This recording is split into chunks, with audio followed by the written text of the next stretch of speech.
बिहार की सियासत में फिर उठी एक ऐसी आवाज जिसने सबको चौंका दिया। जब बिहार में 17% आबादी मुसलमानों की है तो मुस्लिम मुख्यमंत्री क्यों नहीं हो सकता? ये सवाल किसी आम नेता ने नहीं बल्कि AIMIM प्रमुख असदुद्दीन ओवैसी ने लालू यादव के गढ़ में खड़े होकर पूछा। ओवैसी के इस बयान से न सिर्फ महागठबंधन में हलचल मच गई है बल्कि NDA के खेमे में भी बेचैनी बढ़ गई है। बिहार विधानसभा चुनाव 2025 में अब मुकाबला सिर्फ सीटों का नहीं बल्कि पहचान और प्रतिनिधित्व की राजनीति का हो गया है।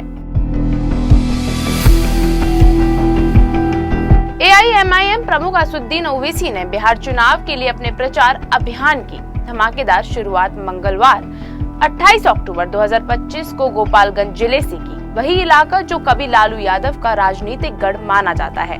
यहाँ ओवैसी ने एक विशाल जनसभा को संबोधित करते हुए राज्य की सत्ता पर सवाल दागे। उन्होंने कहा, बिहार की कुल आबादी में 17% लोग मुस्लिम हैं, फिर भी आज तक एक मुसलमान मुख्यमंत्री क्यों नहीं बना? क्या ये लोकतंत्र में बराबरी नहीं है? उनका ये बयान सुनकर सभा में मौजूद भीड़ तालियों से गूंज उठी। ओवैसी ने कहा कि बिहार की दोनों प्रमुख राजनीतिक ध्रुव NDA और INDIA गठबंधन दोनों ही मुस्लिम समुदाय की अनदेखी कर रहे हैं।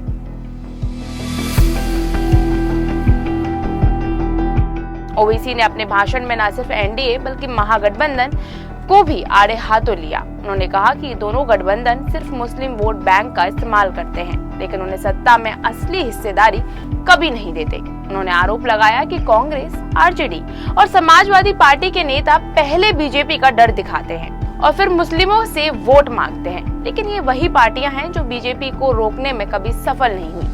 ओवैसी ने कहा कि अब मुस्लिम मतदाता किसी पार्टी के डर या बहकावे में नहीं आएंगे। उन्होंने दावा किया कि इस बार बिहार की जनता बदलाव की सियासत चुनेगी। गोपालगंज की रैली में ओवैसी ने महागठबंधन के डिप्टी CM दावेदार को लेकर भी करारा वार किया।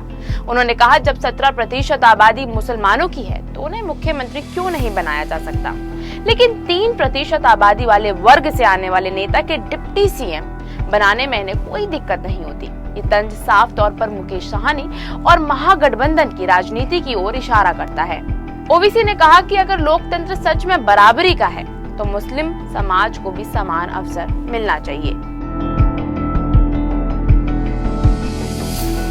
AIMIM इस बार बिहार की 32 विधानसभा सीटों पर चुनाव लड़ रही है। ओवैसी का कहना है कि उनकी पार्टी किसी गठबंधन का हिस्सा नहीं है बल्कि मुस्लिम और वंचित समाज की असली आवाज बनकर चुनाव मैदान में उतरी है। उन्होंने कहा कि उनका उद्देश्य सिर्फ चुनाव जीतना नहीं बल्कि सत्ता की सोच बदलना है। हम सिर्फ वोट नहीं मांग रहे, हम हक मांग रहे हैं। अगर बिहार की जनता हमें मौका देती है तो हम दिखा देंगे कि सच्चा विकास कैसे होता है।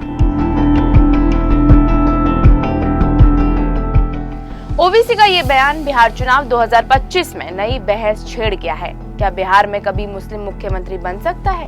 क्या सियासत अब वाकई प्रतिनिधित्व की तरफ बढ़ रही है या फिर ये सिर्फ एक चुनावी रणनीति है? ओवैसी के सवाल ने महागठबंधन और NDA दोनों को असहज कर दिया है। एक तरफ भाजपा और नीतीश कुमार अपने पारंपरिक वोट बैंक को बचाने में जुटे हैं तो वहीं दूसरी ओर AIMIM ने अल्पसंख्यक वर्ग में अपनी जगह बनाने की ठान ली है। बिहार का चुनाव अब सिर्फ विकास बनाम जाति की लड़ाई नहीं रहा। अब सवाल बड़ा है, सत्ता में असली भागीदारी किसकी?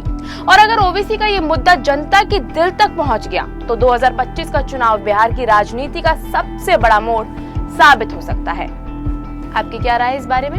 ये हमें कमेंट करके जरूर बताएं। ऐसी ही बिहार चुनाव से जुड़ी तमाम खबरों को जानने के लिए फॉलो और सब्सक्राइब करें इंस्टा फीड को।